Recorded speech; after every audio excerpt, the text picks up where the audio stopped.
Hey, I'm Chris Ralph, the professional prospector, and today we're going to be talking about the world's most sensitive metal detector. Now, hey, what do I mean by sensitive? Okay, because there's a certain question about that. Well, what I mean is it can see really, really small targets, and by that I mean little tiny nuggets. I mean fine gold chains that you might find at the beach, earring backs. I don't mean the stud that the earring gem is on, but the back that holds the earring on a person's ear.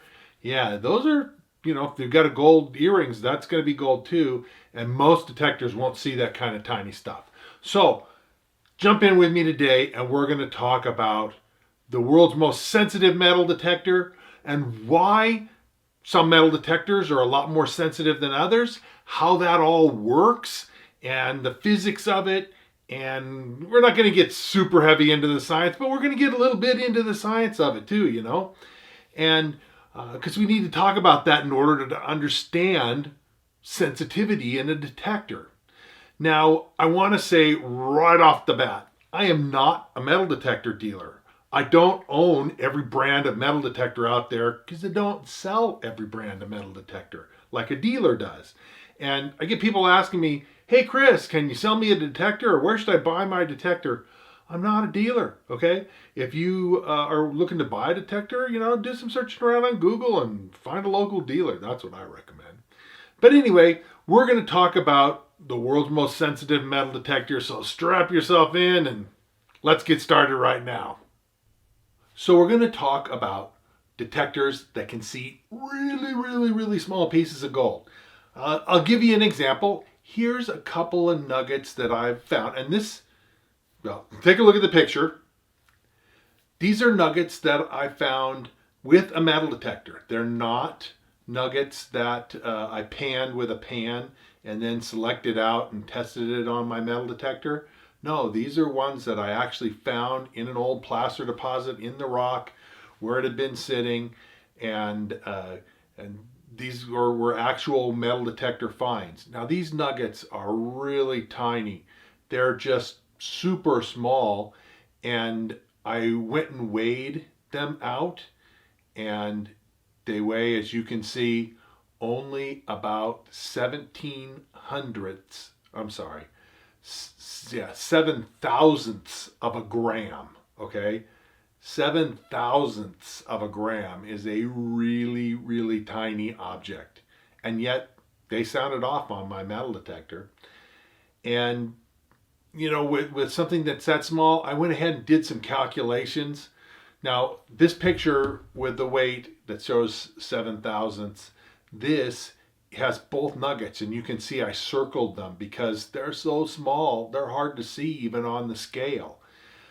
So, after calculating it out at today's price, which is around $1,550 an ounce, yeah, these two nuggets together weigh about 35 cents worth of gold. Now, 35 cents worth of gold, that means that each of them, because they're both about the same size. One maybe looks a little bit bigger, but the one that looks a little smaller is a little thicker. So they're both about the same size. So two nuggets, 35 cents. That means they're both about 17 cents each. That's a pretty small nugget. But why would I want to find a 17-cent nugget? Does that really even make any sense to find a 17 cent nugget, a nugget so small that, it just weighs a few thousandths of a gram? Well, here's the truth. Nuggets often occur in patches. They occur in groups. And finding one or two of these really small ones can lead you into a patch of more and larger ones. And in fact, I did that this summer. I found a couple of really tiny nuggets like this, and it led me into an area that the old time miners had missed that had more and larger nuggets. And I eventually ended up with, I don't know, 30 pieces of gold out of that one little spot.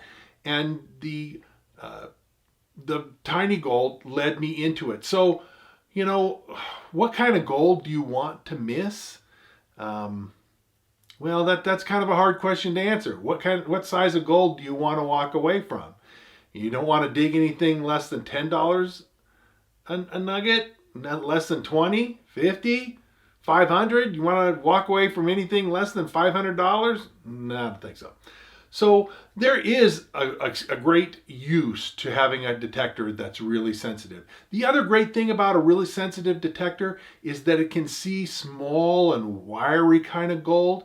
I've got a picture here of some specimen-y type of gold that I found in California and Nevada. These are a couple of pieces that originally you had more quartz on them, but I kind of digested away some of the quartz and iron that was covering over this. A lot of hard rock gold tends to be this wiry, mossy kind of looking gold, and metal detectors just don't sound off as well on the little tiny, that wiry, mossy kind of gold, even when there's a good amount of it. You can have a piece that has several grams worth of gold and may be worth $100 US for the gold that it contains, but it sounds off so weakly because of the mossiness or the spread outness of the gold, that having a really sensitive detector is really useful. I will use these really sensitive detectors every time when I'm hunting on an old hard rock gold mine dump. So it's worth having. Now, another thing that I want to talk about in relation to this, in relation to having a really super sensitive metal detector and why you would want that, I gotta also say that there's no such thing as the perfect detector. There's no detector that does everything great. You know, there's detectors that do everything okay, but you know, they're short on this or short on that. And some detectors that are good on this, well, maybe they're not so good on. Let me explain it to you as if I was going to a car dealership. So if I went to a car dealer and said, "Hey, I'm looking to buy a new car," the car dealer would probably say, "Oh, great, no problem, we can help you." And then I would say, "Well, I want a car that gets like 40 to 50 miles per gallon." The car dealer would probably say, "We got the so-and-so model right over here that will get that kind of high mileage."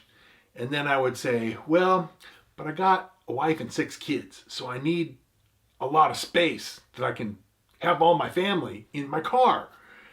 And the dealer would say, "Well, you know, we may suffer a little bit on mileage, but we got some bigger SUV kind of cars." And then I would say, "Well, I really want that mileage, but I also tow a trailer, so I need a super strong car that will tow my big, heavy camping trailer." And then the car salesman starts saying, "Well, you know, we've got big diesel trucks that have room for your family, but they don't get really great gas mileage." And then I might say, "Well, in addition to all that, I want to be able to take my car down to the drag strip. I want it to be able to run less than a 10-second quarter mile." At that point, the car dealer is going to just laugh at you and say, "You can't get all that stuff in one car." And that's how metal detectors are. You can't get everything perfect in one metal detector. It just don't work like that. There's such a thing as physics. And the engineers that design metal detectors, and I know some of them, you know, they have to abide by the laws of physics. Just like you can't decide to disobey the law of gravity. Yeah, well, there's other laws of physics they can't decide to disobey just because they want to. So there's no such thing as a perfect detector that does everything great. Now, I've already done a video you might want to look at on the world's most powerful detector. And that was kind of my definition of powerful is kind of a combination of really super depth of detection and at the same time being able to detect some pretty small stuff. And that's what I defined as powerful. Deep detecting and able to see pretty small kinds of things. I'll put a link to it right in this video so that you can see and check out my video on the world's most powerful metal detector. But today we're talking about the world's most sensitive metal detector. So I talked about how the engineers that design these metal detectors have to obey the laws of physics. And let me tell you about how that plays into the sensitivity that you can achieve with a metal detector. You see, the idea of a metal detector is that the coil of the metal detector, it has electricity going through it. It generates an electric field. And actually, the electric field that comes off the detector goes not only into the ground, it actually goes up into the air too. But you are only detecting, and you only want to detect stuff in the ground.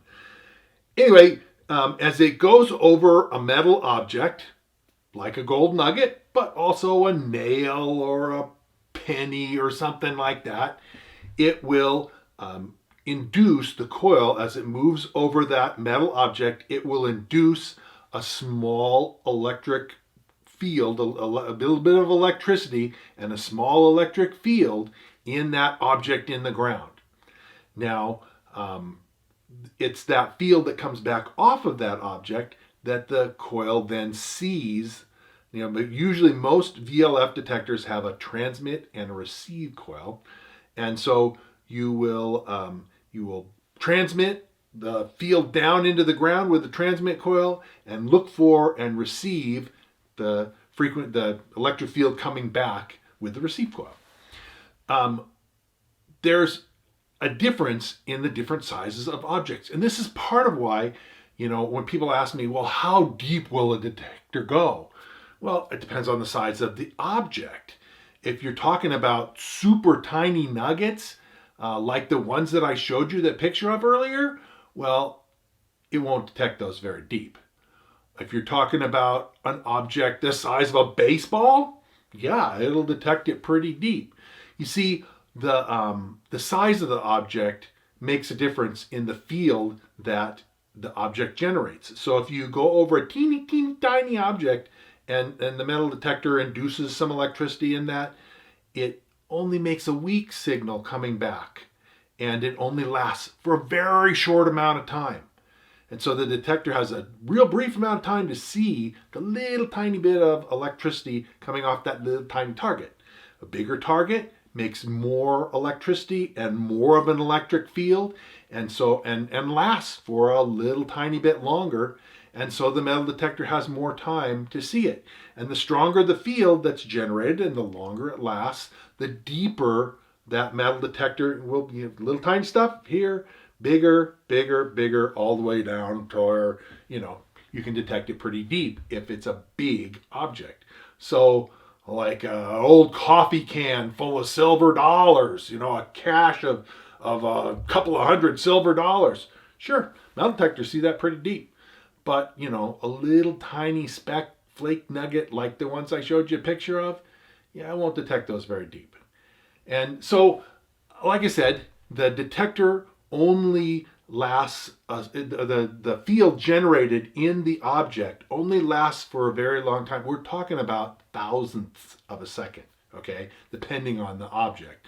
And so the detector, it has to look a lot, because if you have a detector like a pulse induction detector that puts a signal out into the ground, then waits for a little bit, and then looks for the return response signal, well, during that wait time, little tiny nuggets will just stop conducting electricity. And so by the time it switches back on to look, all the little stuff has gone quiet. The bigger stuff, because the signal lasts longer, is still transmitting. So what happens with VLF detectors that are made to be super sensitive is they have a super high frequency. So they're cycling, transmitting, and looking at literally tens of thousands of times per second. In fact, one of the ones we're going to talk about later transmits and receives 71,000 times a second. That's pretty extreme. And it is among the most sensitive. There are all the ones that we're going to consider today that we're going to talk about as being in the running.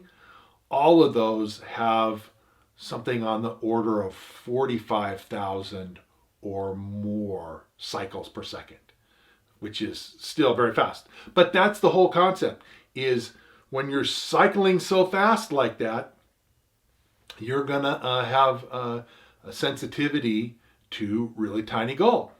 So that's the good side of it. Now, let me switch and tell you the downside of it. Okay? So the downside of having that really fast frequency and cycling back and forth and always looking, is that the magnetic signature of the ground. What happens with the magnetic signature of the ground is the iron in your dirt, not all of it's magnetic. Some of it is. You get magnetite and stuff like that. Other parts of the soil are not magnetic. But none of that stuff really conducts electricity, right?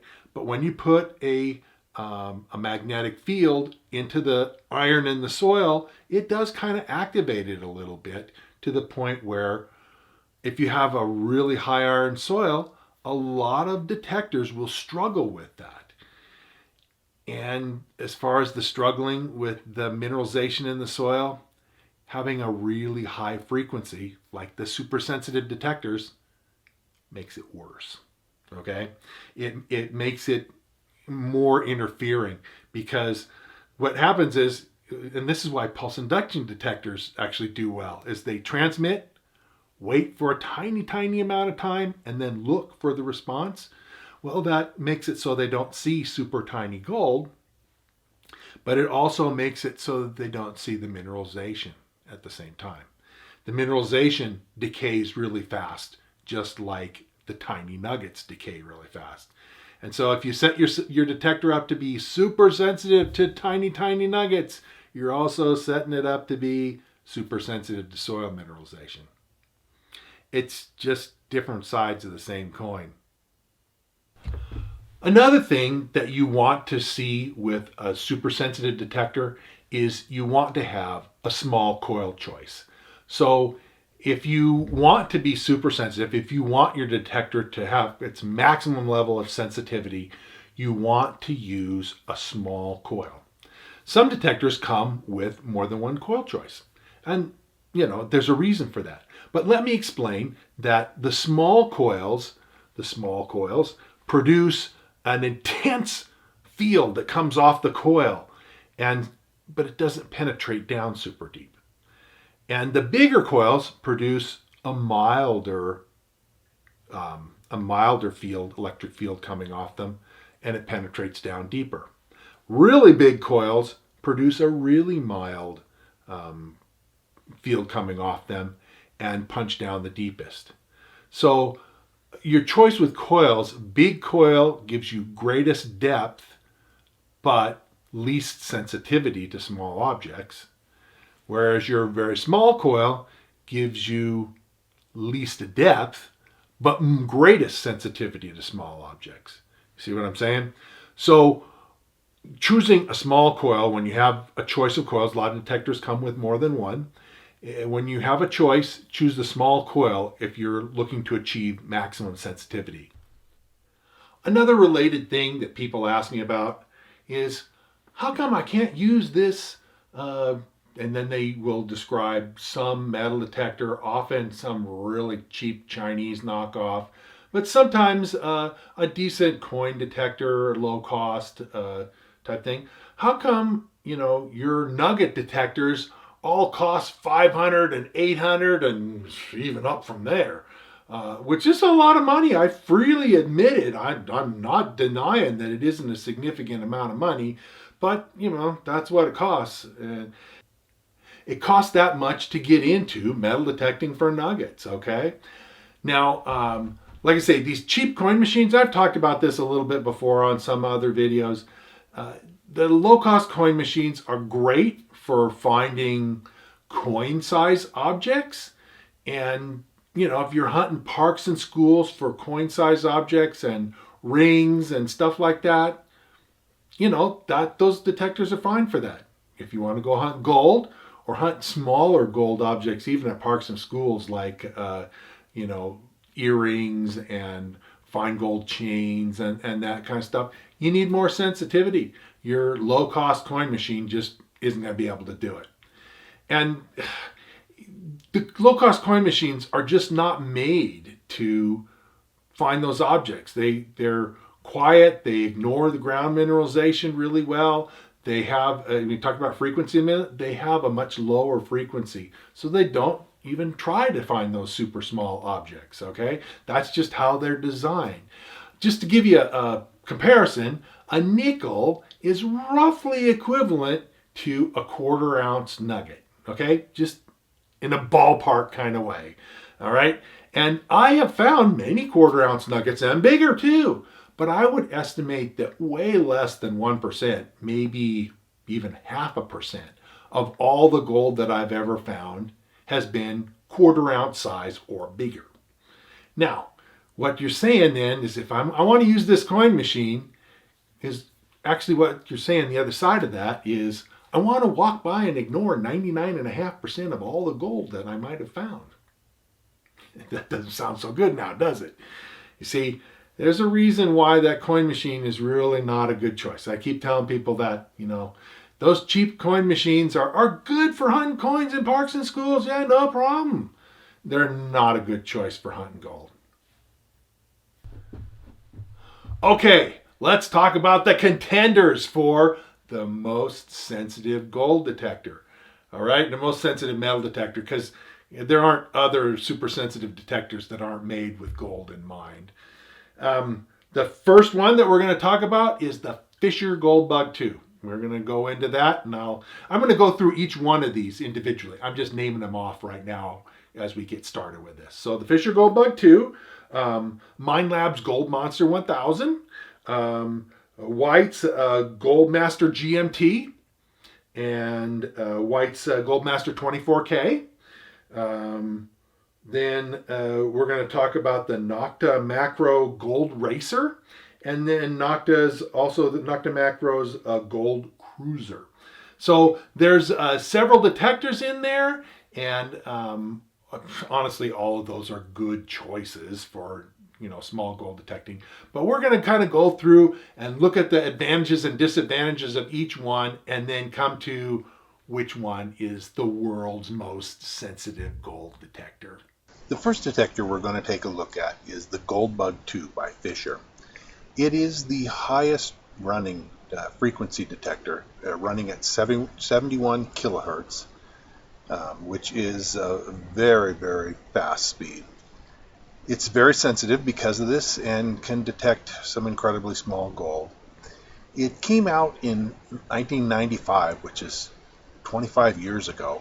And most electronic equipment that's 25 years old doesn't hold up. But after all this time, literally there are no detectors that are clearly better than it. There's some that give it a run for its money. And I'm going to make my selection of what I think is the best. But it's got this high frequency, and it's just hard to top that. Now, it does have some drawbacks. It has no automatic ground balance at all. All the ground balance that's available on this machine is all done manually. You have to turn knobs and pump the coil in order to make the ground balance work. There's no digital display. It's an older detector, and basically shows what is typical for detector technology from 25 years ago. So like I say, it has no digital display or automatic ground balance. It is, however, solid as a rock. These things take abuse. I've seen people scrub the coils on dirt and really bang them around pretty hard, and they are amazingly sturdy. Now, they only come with one coil, a small 6.5-inch coil, but there is a version that comes with a 10.5-inch coil for a little bit more money that you can buy. It's been popular all these 25 years and is still made in America by First Texas, which is the company that owns Fisher now. And my experience with the detector, I've had it in many places. I've used it extensively in California, and we'll show you some of the gold that I've found in California. Had some real success detecting with the Gold Bug 2. It's been a classic type of detector. By many people have used it in the many hydraulic pits all across the state of California. It works really well in those. I've also used it in Alaska and also in hydraulic mines, where I've had great success with it in Alaska. I found lots of nuggets with the Gold Bug 2. And in fact, the Gold Bug 2 is the only detector that my dad has ever found a nugget with, and And so it's an easy to use detector once you get the hang of the ground balance. The next ones I want to look at are by a company known as Nocta or Macro.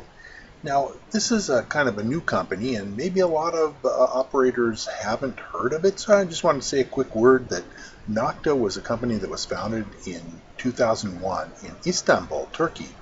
And they had a sister company by the name of Macro, and the two of them merged in 2014. They put a lot of their money into doing research and development, and they've really come a long ways really fast. In just a matter of a few years, they've become really one of the leaders in producing some excellent metal detectors that are becoming very popular. So let's take a look at the first of their two that we're going to take a look at. And the first is the Macro Gold Cruiser. And this is a 61 kilohertz speed detector. And 61 is second only in our group of competitors to the Goldbug 2. The Cruiser comes with two coils. And like I say, it came out in 2018. It also has some really interesting features. It has wireless headphones that it comes with so that you can listen to it. It has automatic ground balance and manual, so you can do either a ground grab, which is you let the thing run in a fixed ground balance and then press a button every once in a while and it brings it up to speed. You can run in a full manual mode where you just tweak it yourself, or you can set it in tracking mode where the detector adjusts itself and keeps the ground balance tracked into the right range. It comes with rechargeable internal batteries that actually last for 19 hours approximately on a charge.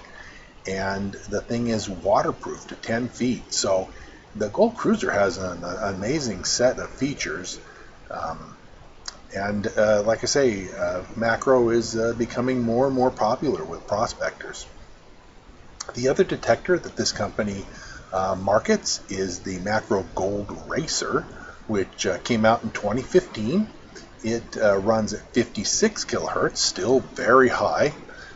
It has a full range liquid crystal diode digital display, as does the Macro Gold Cruiser, and a full target ID, and is also a very sensitive detector. So these are both really good entries and very good detectors for finding small gold, highly sensitive. The next two detectors we're going to look at are two of the Gold Masters by White's Electronics. The first we're going to look at is the GMT, which is the older of the two models. The GMT was released in 2000, 20 years ago, and it runs at 48 kilohertz, which makes it still a very fast machine and very sensitive. The GMT is well known for its options as far as ground balancing. The GMT stands for Gold Master Tracker, and it allows you to do ground balance in manual, a ground grab type of thing where the detector is not changing the ground balance, but you can press a button and update it periodically, or you can just set it in tracking and let it track its own self. But I will warn that any detector, this is not just the White's Goldmaster, but any detector in tracking loses a little bit of sensitivity for that setting. Okay, so it has a variable threshold tuning, which some of the other detectors lack. Many detectors have some setting that you can adjust the threshold tuning or threshold update. And then generally speaking, the lower the threshold update speed keeps the detector more stable and more sensitive. However, sometimes when the ground is bad, you do have to adjust the threshold upward so that it updates faster. Now the GMT has been popular for a couple of decades. It's used all over the world by prospectors, and it's very popular in Alaska, California, and many other places. Okay, next we're going to look at White's Goldmaster 24K. Now the 24K is the new update to the 20-year-old GMT. It also runs at 48 kilohertz, and it adds a lot of new features. It's lighter weight and brings the Goldmaster series up to date with all the latest technology. Um, the 24K has a special new ground balancing system that is said to do some things that no other ground balancing system can do, and allow the GM or the 24K to operate in some really bad ground that otherwise might require a pulse induction machine. And we'll do a video on pulse induction versus VLF here one of these days soon. But just know that this new ground balancing system is supposed to give an excellent result and kind of expand the ground that you might be able to use a VLF on. It has a full target ID system and a two-tone ferrous, non-ferrous ID tone. Um, this new digital display makes it more, how should I say, more flexible. And the target ID, if you want to take a look at target ID, I'll mention in a little bit. I have a video about using a discrimination system properly, and I'll link to that later on in this video when I mention it again. The 24K comes with a 5x5 times 10, 5.5 by 10 inch oval coil, but a 6-inch coil is optional. You can get that with it, and I recommend the 6-inch round for maximum sensitivity. We've talked a little bit about how having the smaller coils gives you the greatest level of sensitivity. So that's White's new Goldmaster 24K. It just came out in 2018. Our next contender is Minelab's Gold Monster 1000. Now this is an excellent detector, and I have used mine quite a bit and found a lot of gold with it. The Gold Monster 1000 was released in 2017, and it runs on a 45 kilohertz frequency, which is pretty fast, still plenty fast enough to see some really small gold. It comes with two coils. One is a 5-inch round coil that's very hot and really does an excellent job at seeing some really tiny gold and tiny targets. And then the other is a 6x10 oval that punches down a little bit deeper. The 45 kilohertz speed was chosen to balance sensitivity to small gold with resistance to soil mineralization. As I say, when you up the frequency, you up your sensitivity to tiny gold, but you also make yourself subject to iron mineralization in the ground. And so it's kind of a balance to achieve a goal where you're not having too many problems with soil mineralization, but able to see some really small gold. Now, like I say, I recommend the small size coil for a maximum sensitivity, and I use it all the time on old mine dumps and other hard rock type of detecting, where I'm detecting old sorting piles or other ores that were mined as hard rock ore underground. I really do think this little coil is really great for just that purpose. Now, the Gold Monster offers an auto gain type of setting, so that you can literally set it and it will tell you what it thinks the amount of gain that you should be running the detector at, or you can set it to the maximum gain manually. You get a choice. Now, the detector, like I say, with auto gain and other features like this, is made to be super simple. It runs silent with no threshold, which is different from all the other machines. Some of the other machines can be run silent, but this one, there really is no option to run with an audible threshold. It runs silent and beeps when it sees a target. It does have a good discrimination system, and I use mine when I'm in areas that are exceptionally trashy. When it's not too trashy, of course, I'll just dig everything. Now, I've used mine all over the place, and I've had some really good luck in finding gold with it, and the Gold Monster 1000 really is one of my very favorite and most used detectors. Now, at one time or another, I've used all these detectors, but what are we going to say is the world's most sensitive metal detector? Okay? How am I going to, well, I'll tell you what, there's a lot of different factors. We've looked at these different detectors, and like I say, they're all good. They're all good choices. And in fact, the difference between first place and last place is so small that it's like I own the last place detector. I wouldn't say go out and sell it and get rid of it and get the first place because they're all pretty close. But I do think that there's some that I like the very best, that are my opinion as the best. And yeah, not everybody will agree with me, but my choice, and this is my video, so I get to choose. My choice for the most sensitive metal detector is kind of a tie between Minelab's Gold Monster and Fisher's Gold Bug 2. Both are super sensitive detectors and can see the really smallest gold. And in fact, the two tiny nuggets that I showed you earlier, here I'll bring them back up. Yeah, one on one side of the nickel was found with the Gold Monster, and the other on the other side of the nickel was found with the Fisher Gold Bug 2. So those are my two choices for a tie for first place for the world's most sensitive metal detector. Now, when you're out metal detecting with a metal detector and you get into a patch of nuggets, you can find a lot of gold really fast.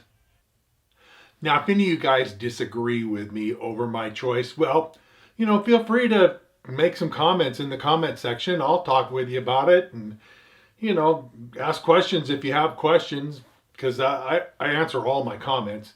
So, be sure and comment if you have any question about this or if you disagree because a lot of people have strong feelings about their detector and which is best. Now, you can find a lot of gold with a metal detector. There's no doubt about that. But it's still a matter of skill and what you know that will help you find the gold. One of the skills that you need to be successful in finding small gold and finding any gold really is to be able to hear small targets. Not that many nuggets are big screamers when you go over the top of them. A lot of them are, a little on the weak side as far as the sound they make, at least at first. Maybe when you start digging into the ground some, then you're going to get a better kind of a result. But when you're just getting started, that first pass over the target sound, it's going to be a little bit on the weak. So I put a link to my special video on training your ear to hear faint targets. That's an important skill for gold finders. Another important skill is to learn to use the discrimination setting on your detector properly. A lot of guys will tell you dig everything. And, in some places that's good advice. But when you're working in old mine dumps and certain other kinds of places, man, there's just going to be trash after trash after trash after trash. And having a little bit of ability to discriminate out rusty iron targets, that could be really helpful. But it's a skill you need to learn to use and use properly. So I put a link to that here. And you should check out that video too, because it's also an important skill that you might want to have. Another thing is to be able to recognize gold ores. Not all gold ores look the same. And I did a video about the secrets of what gold ores look like, and it's been super popular. So you should check out that, and I put a link to it here because it will help you to be able to recognize what gold ore looks like when you get out to one of these mining properties, a hard rock mine or something like that. You're interested to see what the gold ore looks like? Well, check out that video and it'll tell you a lot about what you should be looking for. Now, one of the other things is that on all of these detectors that I've marked as the most sensitive, all the ones that were in competition, not just the winners, but all the ones in competition are good detectors. But, even for a lot of guys, it's a lot of money. So I did do a video on the lowest cost metal detector that was designed for gold that still has the sensitivity that you need And I'll put a link to it here because I think that's something else that you might want to check out if you're looking at the prices on some of these detectors and you think, that's a little bit too expensive. Check out, it's a little bit cheaper. And finally, if you want to learn the skills of prospecting for gold and finding your own gold and all the stuff that goes with it, from just not just the geology, but how to do research, how to stake a mining claim, all the related stuff that goes with it in being successful at finding your own gold. Well, I wrote a book about that, and I'd like to tell you a little bit more about my book right now. Okay, so I wanted to tell you a little bit more about my book. I wanted to be able to share the knowledge that I've gained about finding gold and how to be successful. And so I spent years literally writing this book, Fistful of Gold. It's more than 350 pages long, which is why I say it's an encyclopedia of everything you need to know about finding your own gold. I've sold more than 8,000 copies and I've got a lot of really great feedback on it. It just is the most complete book on the market. It has information about finding gold that literally is not available in any other book that you're going to find for prospectors, because I took technical stuff from geologists and other mineral scientists, and I've translated that into language that the average guy can understand. You don't need a PhD to go out and find gold, but the information that scientists have learned over recent decades can be of a lot of help to people. So it's in this book. Uh, if you're interested about finding gold, panning, sluicing, nugget detecting, dry washing, the geology of gold deposits and how they form, it's all in here. And like I say, it's more than 350 pages long. So if you'll just go to the description underneath this video, you can take a look. I've got a link in there to take you to Amazon, to the site where the book is sold. And I think you'll really enjoy it. Take a look at all the people who've commented on this and have really liked the book. It has a very, very high rating for a book. And also, I have a website, my own free website that you can take a look at. I've got all kinds of information on here about doing research and how to find gold, a lot of good information, stuff that basically couldn't fit into my book. And so I put it on this website, and I have a link also for that in the video description. So take a look in the description, and you can click on the link, and it'll take you to my website. And finally, if you like this presentation, I've got a lot more coming out. Here's a 3.5 ounces of gold that I found a couple years back in one area. I've got a lot more of these videos coming on gold, gemstones, hard rock, placer, a lot of metal detecting. There'll be lots of metal detecting stuff. So if you really enjoyed this, click the subscribe button and then tick the notification bell off, and YouTube will let you know when I publish new stuff. And hit the like button as well. And please comment on these videos, because I'm interested in what you have to say, and I promise to answer any questions you have. So if you are wondering about anything, or think maybe I didn't cover something thoroughly enough in a video, then let me know, and I'll be happy to try and help you out and give you whatever information you need. So thanks a lot, and hope you enjoyed this, and we'll see you again real soon.